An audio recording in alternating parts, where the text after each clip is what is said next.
There's a lot of sickness in the bluegrass with many viruses going around. Believe it or not, the cold weather may be a good thing. As Dejiana Wilson reports, it could help the state get through cold and flu season quicker.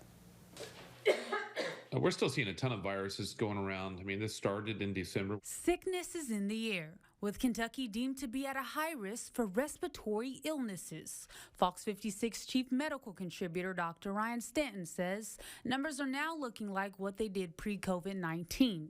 This season coming with a twist. Everything is pretty typical in terms of the seasonal pattern. What is interesting and more unique this year is just the sheer number of different viruses, meaning that if you get one, there's still 4 or 5 more that you could get. From the flu, RSV to COVID, you can contract it on any given day.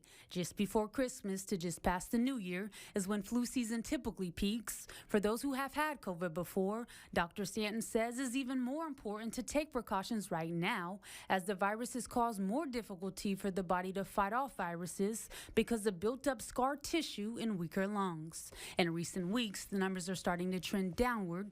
Dr. Stanton says the weather can actually benefit people. Many of us have been home from work or from school and been a little bit more separated, a little bit more limited in terms of our mobility. So we didn't have the opportunities to spread things like we should or have typically. Dr. Stanton says with current numbers stabilized, his hope is for the numbers to trend downward for the rest of the season.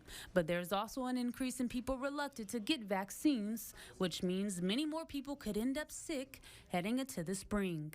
In Lexington, Dejiana Wilson, Fox 56 News.